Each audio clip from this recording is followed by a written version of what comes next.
वैदिक युग।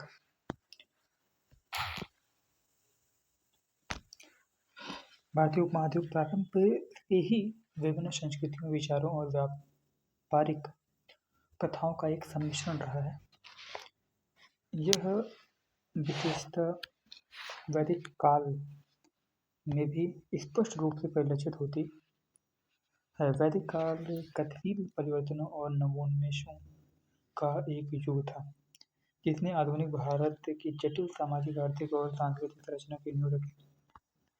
प्राचीन धार्मिक ग्रंथों में से एक ऋग्वेद इस अवधि के प्रारंभिक सामाजिक, आर्थिक एवं धार्मिक जीवन की झलक प्रदान करता है, जो कृषि प्रधान समाज, पशुधन के महत्व और भोजन की शुरुआती रचनाओं को दर्शाता है। इस युग के महापाषाण काल और लोहे के औजार निर्माण और कृषि से प्रेरित प्रगति के संकेत हैं, जो किसी भी सभ्यता के विकास के लिए महत्वपूर्ण पहलू हैं। इस अवधि में व्यापारिक नेटवर्क के विकास और पंचचिह्नित सिक्कों के उपयोग को भी देखा गया, जिससे आर्थिक आदान प्रदान की सुविधा प्राप्त हुई और इसने प्राचीन भारतीय समाज के विकास के विभिन्न पहलुओं में योगदान दिया। वैदिक समाज में कराधान का स्पष्ट संकेत मिलते हैं, हालांकि मुद्रीकरण का अभाव दिखाई देता है, क्योंकि हम गाय, मवेशी या कृषि उपज के रूप में भुगतान देखते हैं। क्या आपको लगता है कि मुद्रीकरण की कमी ने शहरी संस्कृति की वृद्धि और विकास को रोक दिया तथा वैदिक युग को एक कृषिवादी, किसान आधारित अर्थव्यवस्था के आसपास बने रहने के लिए प्रेरित किया? वो पूछ रहा है कि कृषि मतलब एक शहरी संस्कृत बनने के लिए क्या क्या फैक्टर जिम्मेदार होता है। जब आपको वो पता होगा तो आप बता पाओगे कि नहीं इसने रोका कि नहीं रोका। ऋग्वेद की बात करते हैं। ऋग्वेद जो लगभग 35 में 2000 और वो 15,000 वर्ष पूर्व रचा गया था। चार वेदों ऋग्वेद, सामवेद, यजुर्वेद, यजुर्वेद और अथर्ववेद। चार वेदों ऋग्वेद चारों वेदों में सबसे पुराना है। यह मानव सभ्यता के सबसे पुराने साहित्यिक स्रोतों में से एक है। क्या है? साहित्यिक स्रोतों में से एक है। ऋग्वेद की रचना ऋग्वेद में 1000 से अधिक स्तुतियां हैं, जिन्हें सूक्त या सुंदर रूप से कही गई बात कहा जाता है। ये देवी देवताओं की प्रशंसा करती हैं, जिनमें अग्नि, इंद्र और सोम विशेष रूप से महत्वपूर्ण हैं। इन स्तुतियों की रचना ऋषियों द्वारा की गई थी और इन्हीं पुरोहित द्वारा विद्यार्थियों को पढ़ाया जाता था। इसमें रचना जो है स्तुतियों की रचना ऋषियों द्वारा और इन्हें पुरोहितों द्वारा विद्यार्थियों को पढ़ाया जाता था। विद्यार्थी बड़े ध्यान से इन्हें याद करते थे। अधिकांश स्तुतियाँ पुरुषों द्वारा रचित, सिखाई और सीखी गई थी, लेकिन कुछ स्तुतियाँ महिलाओं के द्वारा भी रचित थी।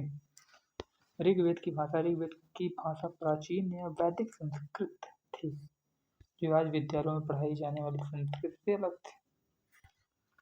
संस्कृत इंडो यूरोपीय भाषा परिवार से संबंधित है, जिसमें भारतीय भाषाएं जैसे असमिया, गुजराती, हिंदी, कश्मीरी, सिंधी आदि, एशियाई भाषाएं अरबी, फारसी और कई यूरोपीय भाषाएं अंग्रेजी, फ्रेंच, जर्मन, ग्रीक, इतालवी, स्पेनिश शामिल हैं।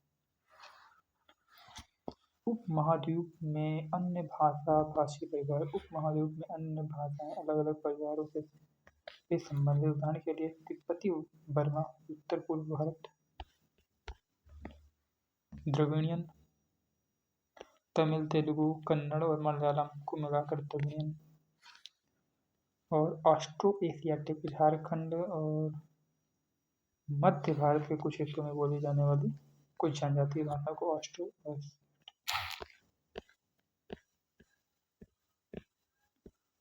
मौखिक से लिखित परंपरा में परिवर्तन। मौखिक से लिखित परंपरा में परिवर्तन। ऋग्वेद का उच्चारण तथा श्रवण किया जाता था, न कि पढ़ाया जाता था। याद रखना। उच्चारण, और एक लोग उच्चारण करते हैं, दूसरा रिसीवर होता था। ठीक है, इसकी रचना में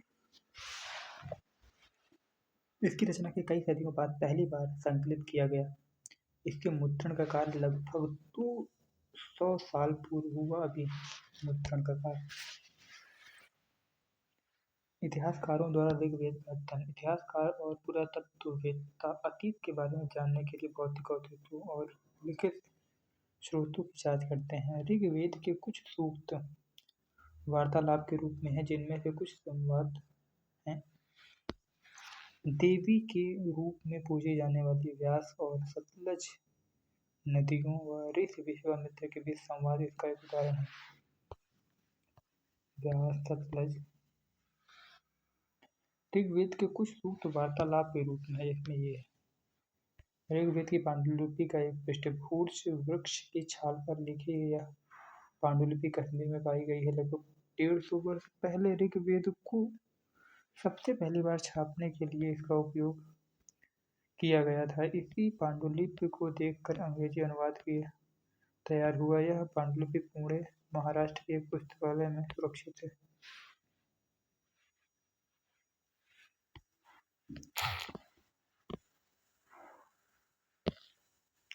नदियों को दर्शाने वाले उपमहाद्वीप के प्राकृतिक मानचित्र।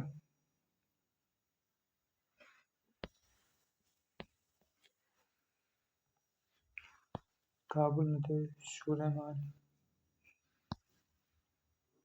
झेलम, चेनाब, रावी, सतलज, व्यास, सिंधु, यमुना नदी, गंगा नदी, चंबल, सोन नदी,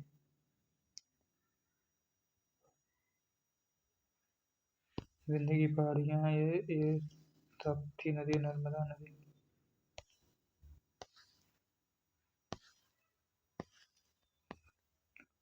और ये पेन्नार नदी और कावेरी नदी। वैदिक युग के सामाजिक आर्थिक पहलू की बात करते हैं। समाज में मवेशियों, घोड़ों और रथों का महत्व। ऋग्वेद में मवेशियों, बच्चों और घोड़ों के लिए कई ऋचाएं हैं जो समाज में उनके महत्व को दर्शाती हैं। घोड़ों को युद्ध में रथ खींचने के काम में लाया जाता था। ये युद्ध मुख्य रूप से मवेशियों के पकड़ने, भूमि, जल और लोगों को बंदी बनाने के लिए लड़े जाते थे। जो युद्ध लड़े जाते थे वो मवेशियों को पकड़ने, जल और लोगों को बंदी बनाने के लिए लड़े जाते थे। ऋग्वेद में लोगों का वर्णन। प्राप्त धन को राजाओं, पुजारियों और लोगों के बीच वितरित किया जाता था, और कुछ का उपयोग यज्ञ या बलि, देवी देवताओं के लिए अग्नि में आहुति के लिए किया जाता था, जिसमें घी, अनाज या मवेशी शामिल हो सकते थे। सभी पुरुष युद्ध में भाग लेते थे, कोई नियमित सेना नहीं थी, लेकिन सभाएं आयोजित होती थी जहां युद्ध और शांति मामलों पर चर्चा की जाती थी और सेनापति चुने जाते थे। बहादुर एवं कुशल योद्धा को सेनापति कहा जाता है। ऋग्वेद में जो वर्णन है उसके अनुसार लोगों को विशेषता बताने वाले शब्द।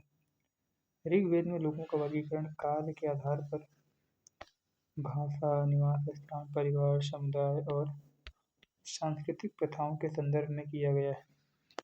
काल द्वारा वर्णित दो समूह: पुरोहित जो अनुष्ठान करते थे, राजा जो बाद के राजाओं से अलग थे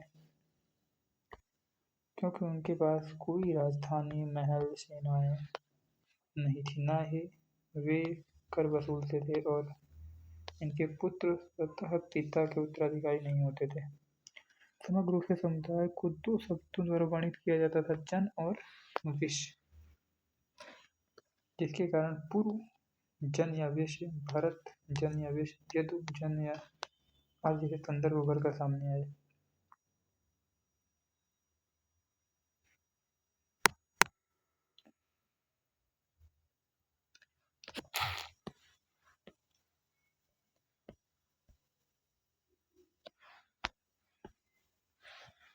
ऋग्वेद के स्तुतिकार कभी कभी अपने कार्य को आर्य या विरोधियों को दास या दस्यु कहते थे। अपने आप को आर्य और विरोधियों को दास या दस्यु कहते थे। दास या दस्यु यज्ञ नहीं करते थे और शायद दूसरी भाषाएं बोलते थे। बाद बाद के समय में दास शब्द का अर्थ गुलाम हो गया। दास वे स्त्री या पुरुष होते थे जिन्हें युद्ध में बंदी बनाया जाता था। उन्हें उनके मालिक की जागीर माना जाता था। जिस युग में उपमहाद्वीप में उत्तर पश्चिम में ऋग्वेद की रचना हो रही थी, उसी समय दूसरी जगहों पर एक अलग तरह का विकास हो रहा था। वैदिक साहित्य विभिन्न चरणों में विभिन्न प्रकार के पदानुक्रमों की बात करता है। शुरुआत में 2 स्तरीय विभाजन और वैदिक युग के अंत में 4 स्तरीय वर्ण व्यवस्था और अछूतों का उदय हुआ। क्या आपको लगता है कि इस अलगाव की उत्पत्ति दैवीय है? क्या आपको नहीं लगता कि मानव आबादी का ऐसा अलगाव धार्मिक कारकों के बजाय सामाजिक अभिजात्यवाद का परिणाम है?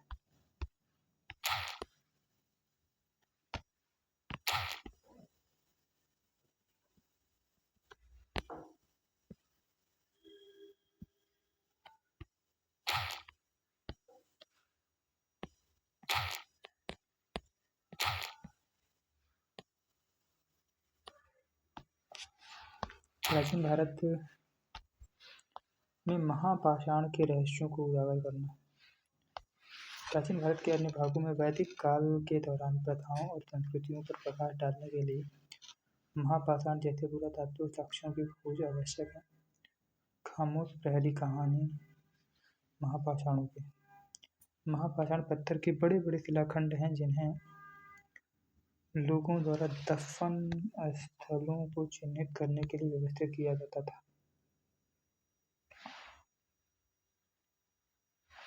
महापाषाण पत्थर के बड़े बड़े शिलाखंड हैं जिन्हें लोगों को दफन स्थानों को चिन्हित करने के लिए किया जाता था या व्यवस्थित किया जाता था।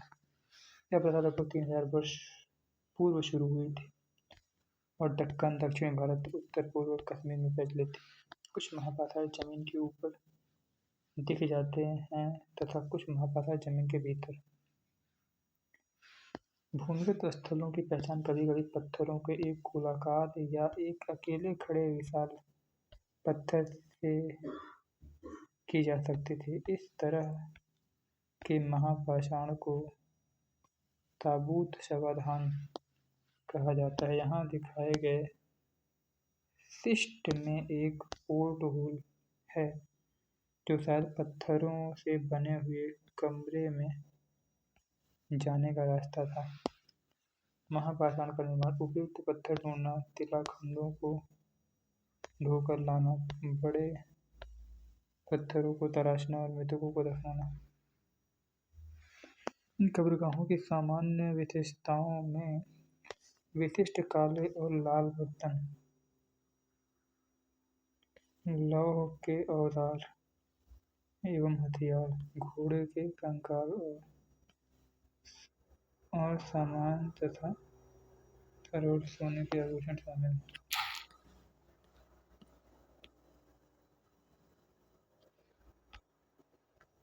कुछ महत्वपूर्ण पुरास्थल भुज हैं, मेहरगढ़, ये सारी चीजें हैं। ये पुरास्थल है।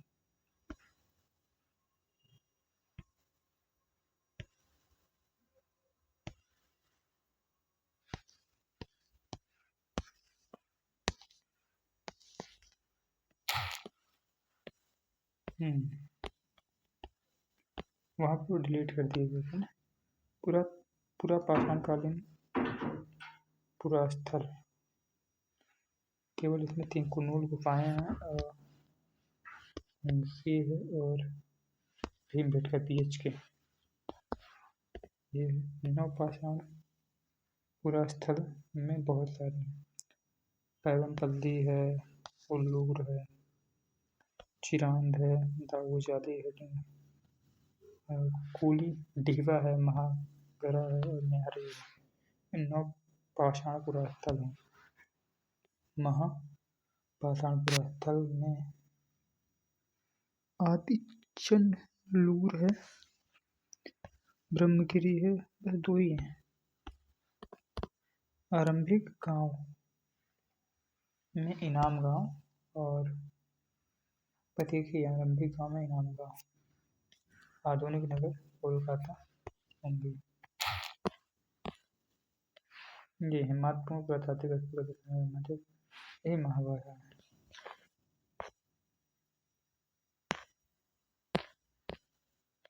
बाईं ओर शीर्ष पर घोड़े का उपकरण, बाईं ओर नीचे की ओर कुल्हाड़ी, दाईं ओर एक खंजर। राहों से प्राप्त लौह उपकरण है ये।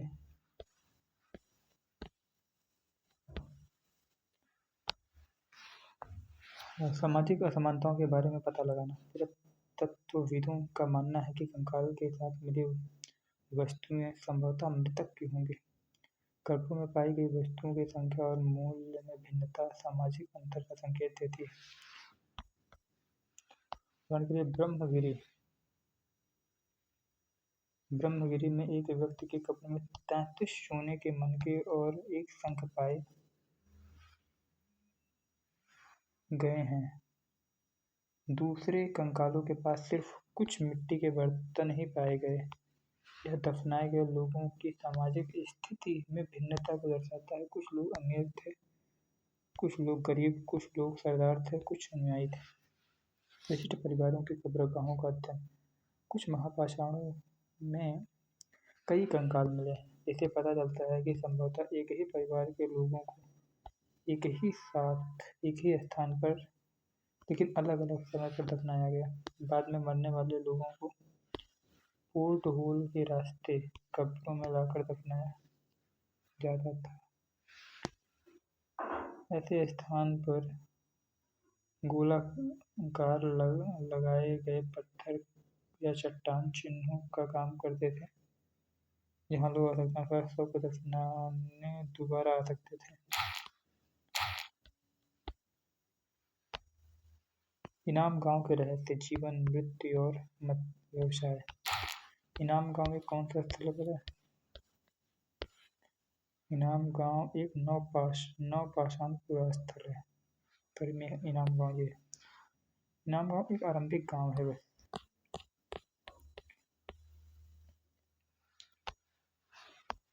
एक व्यक्ति की अवस्थित घोड़ नदी, भीमा की सहायक नदी है घोड़ नदी पर स्थित इनाम गांव में 36,000 से 27,000 वर्ष पूर्व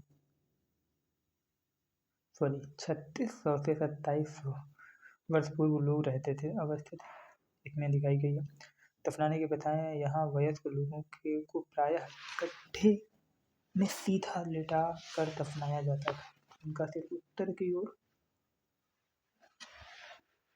होता था। कई बार उन्हें घर के अंदर ही दफनाया जाता था। ऐसे बर्तन जिनमें शायद खाना और पानी हो दफनाए गए शव के पास रखे जाते थे। विशिष्ट कब्र। एक आदमी को बस्ती के केंद्र में एक अन्नगोदाम वाले 5 कमरों वाले घर के आंगन में मिट्टी के एक बड़े संदूक में दफनाया गया था।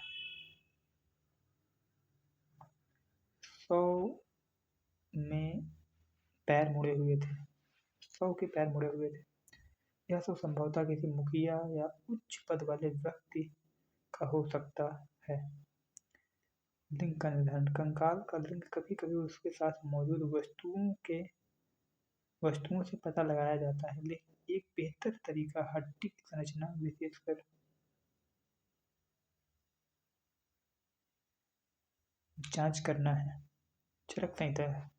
चिकित्सा शास्त्र पर चरक संहिता नाम की किताब लिखी गई। जो चरक संहिता है ये चिकित्सा शास्त्र पर लिखी गई है। ठीक है। चरक कहते हैं मनुष्य के शरीर में 360 हड्डियां होती हैं। यह आधुनिक शरीर रचना विज्ञान की 206 हड्डियों से काफी ज्यादा है। संभवतः चरक ने अपनी गिनती में दांत, हड्डियों के जोड़ और उपास्थि के जोड़ की संख्या बताई थी। कंकाल अध्ययन अंतर करने में कठिनाई। आभूषण जैसी वस्तुओं के आधार पर कंकालों के बीच अंतर करना आसान नहीं है, क्योंकि पुरुष ही आभूषण पहनते थे। सटीक विधि हड्डी की रचना में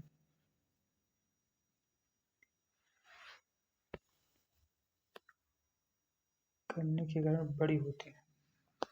देवता विभिन्न प्रकार के बीज गेहूं, जौ, चावल, दाल, बाजरा, मटर और तिल के बीज मिले हैं।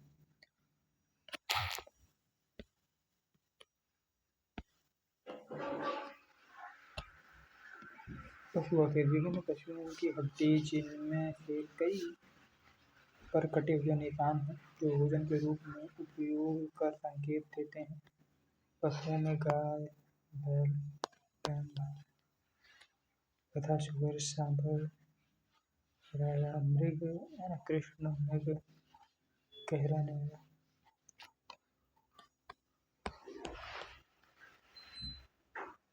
हड्डियां भी पाई गई। ऐसे साक्ष्य मिले हैं कि बेर, आंवला, जामुन, खजूर, कई तरह की रस फलियां एकत्र की जाती थी। आर्थिक गतिविधियों और शहरी केंद्रों में संक्रमण। लौह उपकरण और कृषि। लोहे और इस्पात का उपयोग किया जाता था, लेकिन उपमहाद्वीप में लोहे का उपयोग लगभग 3000 वर्ष पूर्व प्रारंभ हुआ। महापाषाण कालीन कब्रगाहों में लोहे के औजार और हथियारों के बड़े संग्रह पाए गए। लगभग 2500 वर्ष पूर्व लोहे के औजारों के उपयोग और लोहे के हल के फाल शामिल थे, जो कृषि उत्पादन बढ़ाने में सहायक थे। कृषि उत्पादन बढ़ाना सिंचाई की भूमिका। समृद्ध गांव राजाओं और राज्यों के अस्तित्व के लिए आवश्यक थे। रोपाई की प्रणाली के अलावा सिंचाई उत्पादन बढ़ाने के लिए प्रयोग की जाने वाली थी।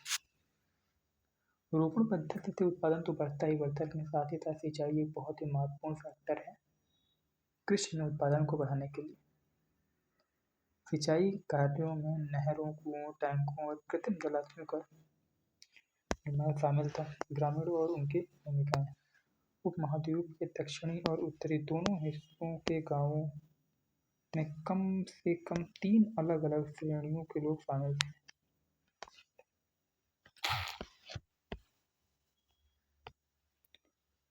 वैदिक युग के ग्रामीण और उनकी भूमिकाएं। उत्तर में ग्राम भोजक, ग्राम प्रधान, गृहपति, छोटे जमींदार और दास कर्मकार को भूमिहीन मजदूर कहा जाता था। दास कौन बनेगा? तो भूमिहीन होगा भाई। गृहपति, छोटे जमींदार और ग्राम का भोजक, ग्राम प्रधान। दक्षिण में वेल्लाल, बड़े जमींदार को वेल्लाल कहा जाता था। ऊंड़वार, साधारण हलवाहे को, और कैडेसियार, अधिमय भूमिहीन मजदूर को।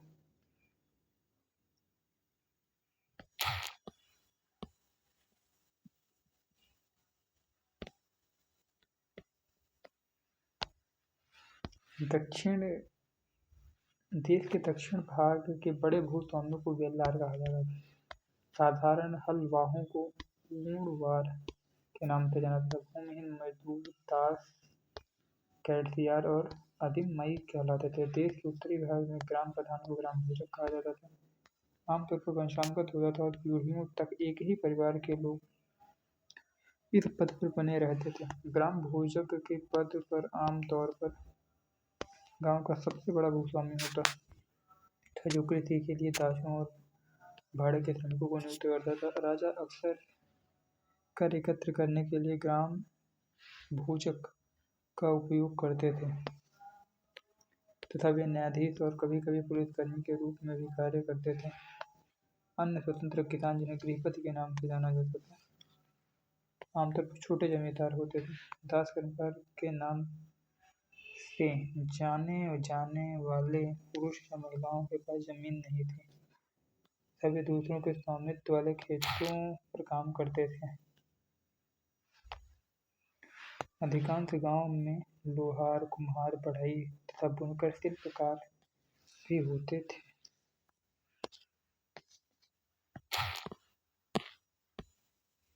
प्राचीन तमिल साहित्य।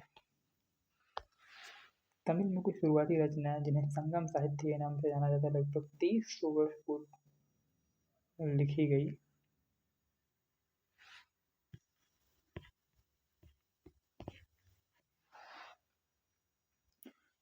थी। ग्रंथों को संगम कहा जाता था क्योंकि माना जाता है कि उनकी रचना और संकलन मदुरै शहर के कवियों की सभाओं में की गई थी। प्रमुख नगर और राज्य।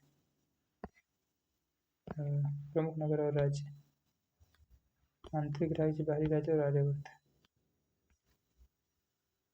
पाटलिपुत्र, नालंदा, प्रयाग, कन्नौज, धांधर, मथुरा, उज्जैन, वल्लभी, भरूच, सातवाहन, अजंता, अमरावती, ऐहोल, चालुक्य, पल्लव, महाबलीपुरम, अरिकामेरू, कांचीपुरम, चोल,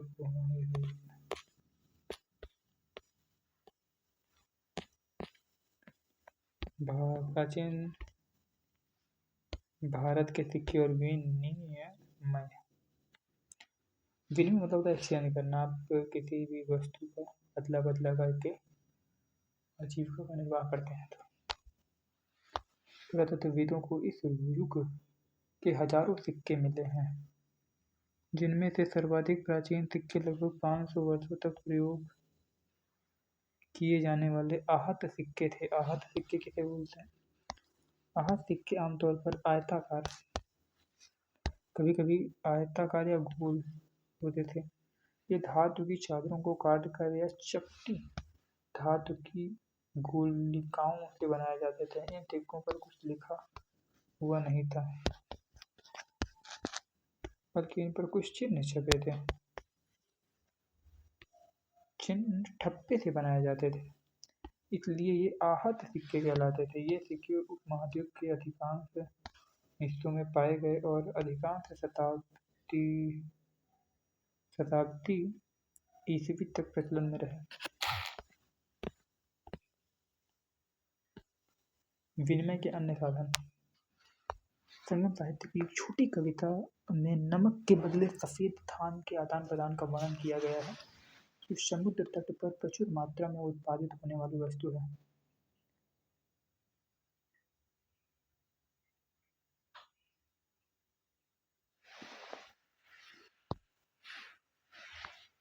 यह कविता उन व्यापारियों की यात्रा को दर्शाती है जो धान के बदले नमक लेने यदि लंबी सड़कों और सफेद रेत पर अपने पूरे परिवार के साथ गाड़ियों से यात्रा करते थे, जिससे शहर खाली हो जाते थे। मथुरा एक बहुआयामी शहर था। लगभग 2500 वर्ष पूर्व से भी ज़्यादा समय से एक महत्वपूर्ण नगर रहा है, क्योंकि यह यातायात और व्यापार के दो मुख्य रास्तों पर स्थित था। मथुरा शहर के चारों ओर किलेबंदी थे। इसमें अनेक मंदिर थे। आसपास के किसान तथा पशुपालक शहर में रहने वालों के लिए भोजन जुटाते थे। मथुरा बेहतरीन मूर्तियां बनाने का केंद्र था। लगभग 2000 वर्ष पूर्व मथुरा कुषाणों की दूसरी राजधानी बना। साथ ही यह बौद्ध मठ, जैन मंदिर और कृष्ण भक्ति का एक महत्वपूर्ण धार्मिक केंद्र भी था। मथुरा में पत्थर की शिलाओं और मूर्तियों पर पाए गए कई शिलालेख में राजा, रानी, अधिकारियों, व्यापारी, लोहार, सुनार, बुनकर, टोकरी बुन, माला तथा इत्र बनाने वालों का उल्लेख मिलते हैं। शिल्पकार और शिल्प।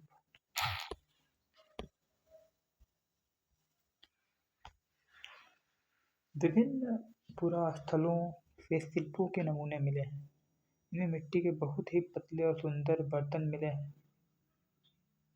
जिन्हें उत्तरी काले चमकीले पात्र कहा जाता है, जो शिल्प के अस्तित्व को इंगित करते हैं। अन्य शिल्प जैसे वस्त्र निर्माण भी महत्वपूर्ण थे, जैसा कि ग्रंथों से संकेत मिलता है कि वाराणसी और मदुरै जैसे प्रसिद्ध स्थान वस्त्र निर्माण के केंद्र थे, जहाँ पुरुष और महिला दोनों कार्य करते थे। शिल्प का विनियमन अर्थशास्त्र में कताई और बुनाई के नियमों का विवरण दिया गया है, जिसमें बताया गया है कि कौन काम कर सकता है, उसे कैसे भुगतान किया जाना चाहिए और काम पूरा न करने का परिणाम क्या होगा। इसमें यह भी बताया गया है कि पर्यवेक्षक और महिला श्रमिकों के बीच बातचीत कैसी होनी चाहिए। अर्थशास्त्र में कताई और बुनाई के नियम। अर्थशास्त्र शासन कला, आर्थिक नीति और सैन्य रणनीति पर एक प्राचीन भारतीय ग्रंथ है, जो कताई और बुनाई के लिए विशिष्ट नियमों की रूपरेखा बताता है। इनमें उन महिलाओं की श्रेणियों को सूचीबद्ध किया गया है जो ऊन में काम कर सकती हैं। साथ ही यह ग्रंथ निर्धारित करता है कि काम की गुणवत्ता और मात्रा के आधार पर उन्हें कैसे भुगतान किया जाना चाहिए। यह उन महिलाओं के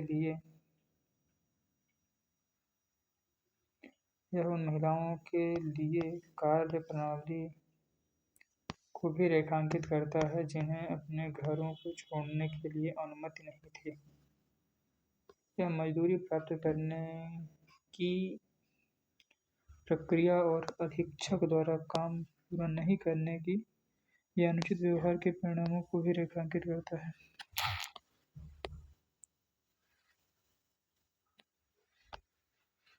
श्रेणी वित्तीय संस्थानों के रूप में शिल्पकारों और व्यापारियों ने श्रेणी नामक संघ बनाए। श्रेणी क्या है? संघ है। श्रेणी की भूमिका, जो प्रशिक्षण और कच्चे माल की खरीद से लेकर तैयार उत्पादों के वितरण और व्यापार के आयोजन तक उत्पादन और व्यापार के विभिन्न पहलुओं को संभालते थे।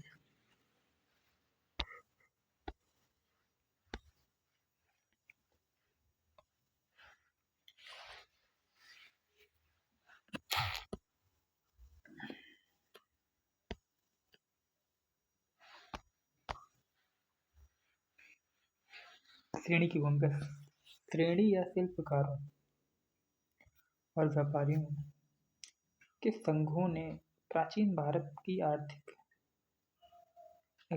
जीवन में महत्वपूर्ण भूमिका निभाई। वे नए श्रमिकों को प्रशिक्षण प्रदान करने, कच्चे माल की खरीद और तैयार उत्पादों को वितरित करने के लिए उत्तरदायी थे। व्यापारियों की श्रेणियां व्यापार का संचालन करती थी। श्रेणियों ने बैंकों के रूप में भी काम किया, जहां धनी व्यक्ति पैसा जमा कर सकते थे। फिर इस धन का निवेश काम के लिए किया जाता था। उसके मिले लाभ का कुछ हिस्सा जमा करने वाले को उठा दिया जाता था। फिर मठ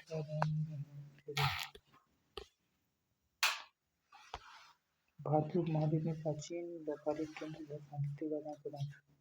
अरिकामेरू एक व्यापारिक केंद्र वर्तमान पुडुचेरी में स्थित है। अरिकामेरू पुडुचेरी एक महत्वपूर्ण पत्तन था। एक फोर्ट अरिकामेरू पे एक फोर्ट है, जहाँ लगभग 2200 से 1900 वर्ष पूर्व दूर दराज से आए जहाजों के माल उतारा जाता था। यह एक विशाल ईंट संरचना मिली। ये संभवतः गोदाम रहा होगा। यहाँ भूमध्य सागरीय क्षेत्र के एम्फोरा जैसे पात्र मिले हैं। मृदभांड एम्फोरा, लंबे 2 हाथ वाले जार। एरेटाइन, इटली के एक शहर के नाम पर मोहर लगा लाल चमकता हुआ मिट्टी का बर्तन है, एरेटाइन। तथा रोमन डिजाइन के साथ स्थानीय रूप से बने मिट्टी के बर्तन, रोमन लैंप, कांच के बर्तन और रत्न। स्थल पर मिट्टी की मिली ये स्थलाकृतियाँ रोम से सीधे संपर्क या प्रभाव का संकेत देती हैं। रंगाई के बर्तन और मोती, छोटे टैंक जिनका उपयोग संभवतः कपड़े और अर्धकीमती पत्थर तथा कांच से बने मोतियों की रंगाई के लिए किया जाता था, वे भी यहाँ पर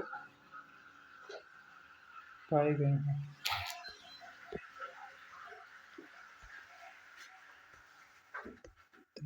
शिलालेख, मिट्टी के बर्तनों के कई टुकड़ों पर ब्राह्मी भाषा में शिलालेख है, जिसका उपयोग तमिल लिखने के लिए किया जाता है। ब्राह्मी तमिल लिखने के लिए बेरी गाथा प्राचीन भारत के एक प्रमुख ग्रंथ था। बेरी गाथा प्राचीन भारत के प्रमुख ग्रंथ थे। आधुनिक समय में खरूच के नाम से जाना जाता है। यह एक संकीर्ण खाड़ी के किनारे स्थित एक प्रमुख बंदरगाह था। राजा के द्वारा नियुक्त कुशल और अनुभवी स्थानीय मछुआरे ही यहाँ जहाज ला सकते थे। एक यूनानी नाविक ने बेरी गाथा से आयातित और निर्यात किए गए सामानों का विवरण प्रदान किया है। आयात प्राप्त तांबा, टिन, शीशा, मोजा, पुखराज, वस्त्र, सोने और चांदी के सिक्के। निर्यात हिमालय की जड़ी बूटियां, हाथी दांत, गोदीन, गोमेद, कार्निलियन, कपास, रेशम और इत्र। राजा के लिए विशेष उपहार, राजा के लिए व्यापारी विशेष उपहार लाते थे। इनमें चांदी के बर्तन, गाया किशोर, अच्छी शराब और उत्कृष्ट महीन वस्त्र शामिल थे। विशेषण, अरिका मेड़ू में भूमध्य सागरीय मिट्टी के बर्तनों, रोमन लैंप, कांच के बर्तन और रत्नों की उपस्थिति तथा बेरी गाथा में ये दोनों पोर्ट हैं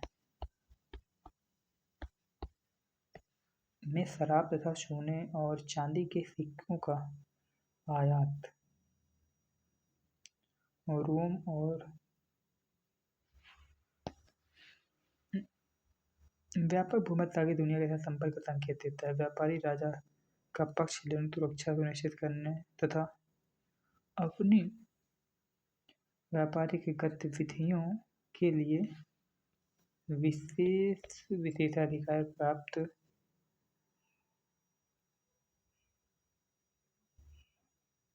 करने के लिए उपहार लाते होंगे। दो वस्तुएं जो हड़प्पा काल के दौरान उपयोग में नहीं थी, जिन्हें रेखांकित किया जा सकता है: सोने और चांदी के सिक्के तथा रेशम। हड़प्पा काल के दौरान नहीं थी, सोना, चांदी और रेशम, ये तीनों चीज हड़प्पा काल के दौरान खतरे में नहीं थे। व्यापारी और व्यापार,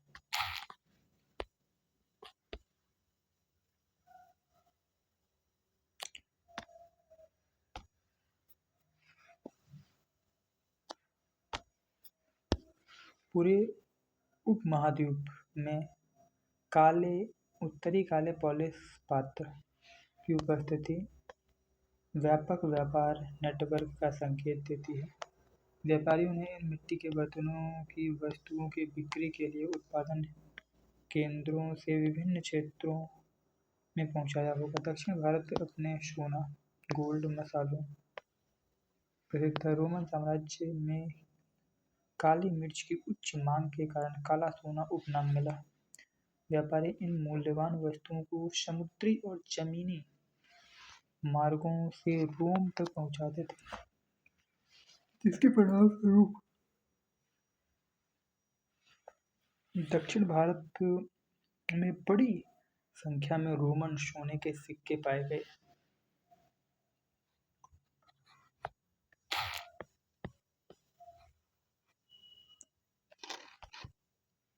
उत्तरी काले पॉलिश पात्र, यह पॉलिश काली सतह वाला एक कठोर चाक निर्मित धातु जैसा दिखने वाला बर्तन है।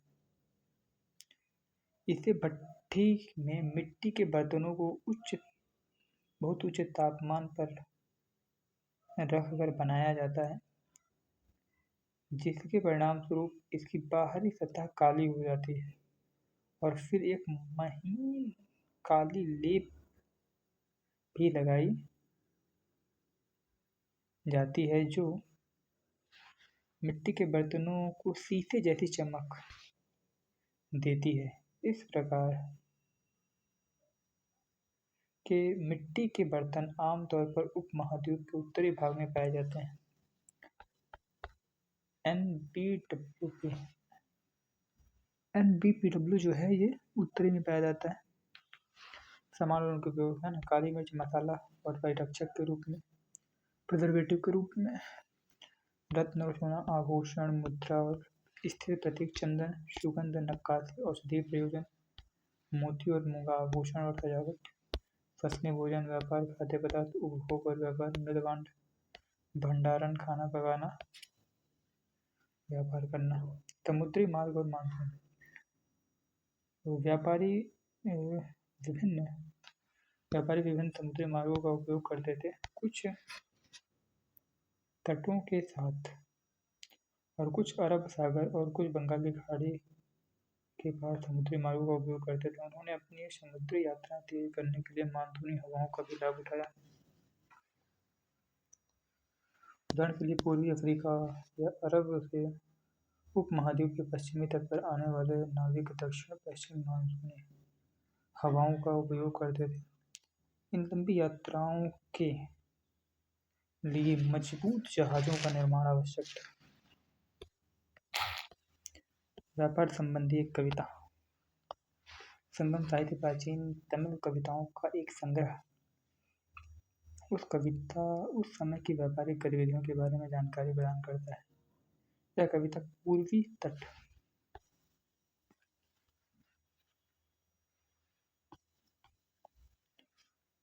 पर एक प्रमुख बंदरगाह पुहार एक बंदरगाह है में लाई जाने वाले विभिन्न प्रकार की वस्तुओं का वर्णन करती है।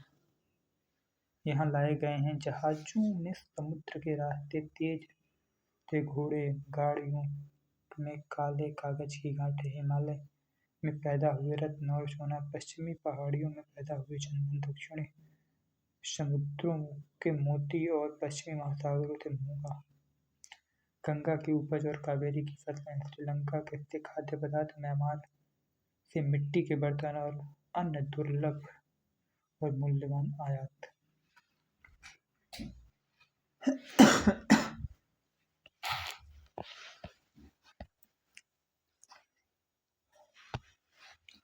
समुद्र तटों से लगे नए साम्राज्य, शक्तिशाली सरदारों और राजाओं का उदय। इस उपमहाद्वीप के दक्षिणी भाग में बड़ा तटीय प्रदेश है। इस महाद्वीप के दक्षिणी भाग में बड़ा तटीय प्रदेश है। इसमें बहुत से पहाड़, पठार और नदी के मैदान हैं। नदियों के मैदानी इलाकों में कावेरी का मैदान सबसे उपजाऊ है। इस पर शक्तिशाली प्रमुखों और राजाओं का नियंत्रण था, जिनका संगम कविताओं में मूवेंदार के रूप में उल्लेख है। मूवेंदार कौन थे, याद रखिएगा, ये शक्तिशाली प्रमुखों राजाओं का नियंत्रण। मूवेंदार चोल, चेर और पांड्यों के प्रमुखों के लिए प्रयोग किया गया एक तमिल शब्द है। मूवेंदर क्या है पता है? चोल, चेर और पांड्यों के लिए प्रयोग किया गया एक तमिल शब्द है मूवेंदार। इन प्रमुखों के पास सत्ता के दो केंद्र थे, एक अंदरूनी, दूसरा तटीय। पुहार, कावेरी, पट्टनम और मदुरई विशेष रूप से महत्वपूर्ण थे। तो पुहार, अभी यहाँ पे हमने क्या देखा, पुहार एक बंदरगाह, पुहार एक बंदरगाह है।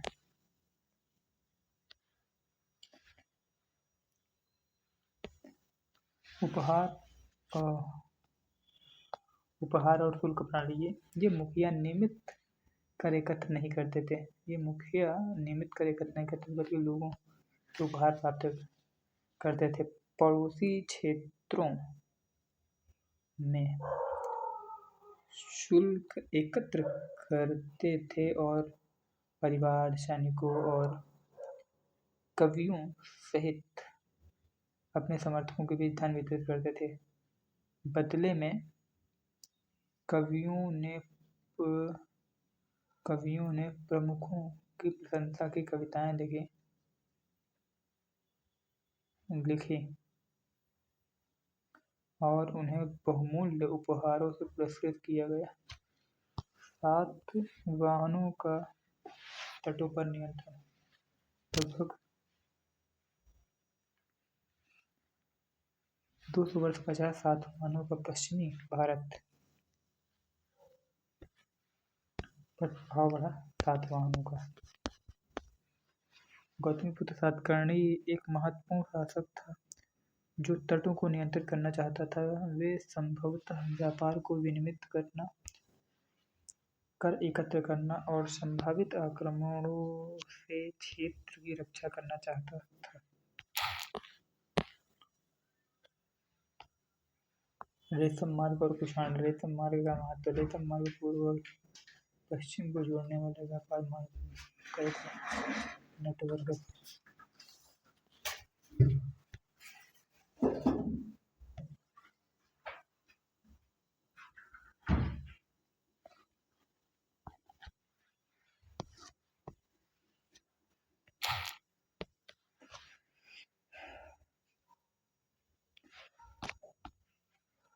व्यापारी लड़ाई के कारण पुरुषों और उपहारों से लाभ उठाने के लिए इस मार्ग के बड़े हिस्से को नियंत्रित करने की कोशिश की और बदले में लुटेरों से सुरक्षा प्रदान की। रेशम मार्ग किसानों का नियंत्रण बढ़ा।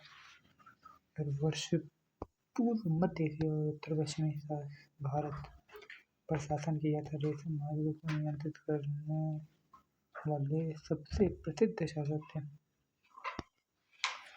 उनकी शक्ति के प्रमुख केंद्र पेशावर और पेशवार तक्षशिला थे। तक्षशिला भी उनके ही राज्य का हिस्सा था। उनके शासनकाल के दौरान रेशम मार्ग की एक शाखा मध्य एशिया से सिंधु नदी के मुहाने पर स्थित बंदरगाहों तक फैली हुई थी, जहाँ से रेशम को पश्चिम की ओर रोमन साम्राज्य में भेजा जाता था। वैदिक युग के छंदों के माध्यम से स्पष्ट किया गया भारतीय उपमहाद्वीप के इतिहास में एक निकाल का प्रतीक रहा है। ये सूत्र मूलतः आध्यात्मिक नहीं, महत्वपूर्ण ऐतिहासिक आलोकों के रूप में भी हैं, जो एक समाज संशोधन जो अपनी कृषि प्रथाओं के में गहराई से निहित हैं तथा जिनके सामाजिक आर्थिक ताने बाने में मवेशी सर्वोपरि हैं। इसके साथ ही महापाषाण संरचनाओं के उद्भव से निर्माण में हुई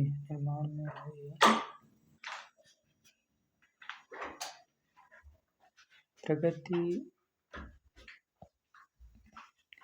का पता चलता है, जबकि लोहे के औजारों के आगमन कृषि तकनीकों में प्रगति को रेखांकित करता है, जो समुदायों को आकार देने में सहायक सिद्ध होता है। आहत सिक्कों। कुछ लिखा नहीं होता था, ऐसे सिक्के जिनको ढलाई के बाद कुछ नहीं होते छापे जाते थे, है ना। इससे सरल बनी जटिल व्यापारिक प्रणालियों ने समाज को आर्थिक समृद्धि की ओर प्रेरित किया। जैसे जैसे हम वैदिक युग के शुरुआती चरण से लेकर अंत तक की यात्रा का अध्ययन करते हैं, यह स्पष्ट हो जाता है कि सांस्कृतिक,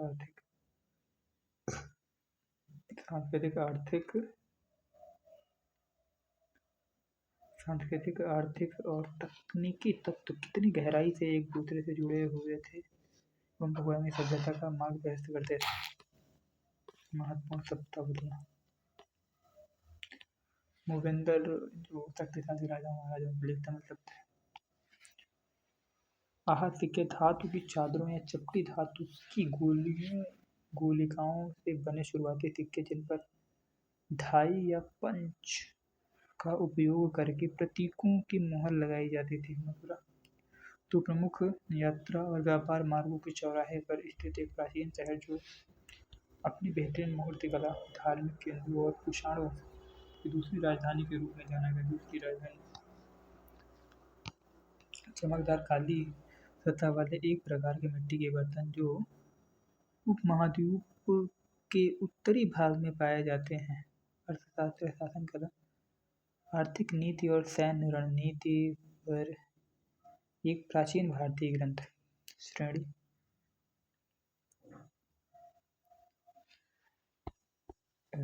चाणक्य को और भी कुछ कहा जाता था।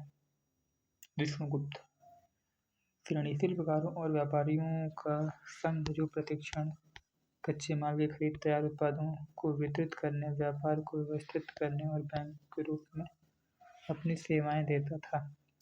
वर्धमान पुडुचेरी अरिकामेडु एक क्या है ये पोर्ट है।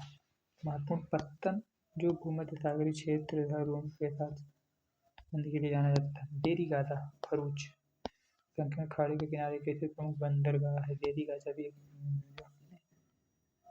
और जो अपने आयात और निर्यात के लिए जाना जाता है, जिसका उल्लेख एक यूनानी नाविक के विवरण में किया गया है। मोवेंदर संगम कविताओं में वर्णित चोलों चेरों और पांड्यों के प्रमुखों के लिए प्रयोग किया गया तमिल शब्द है।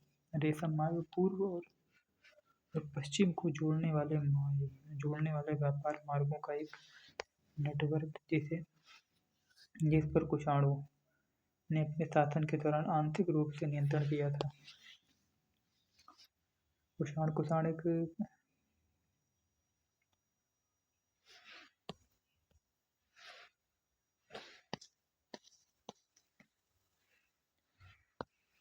चोलों चेरों और पांड्यों के प्रमुख के लिए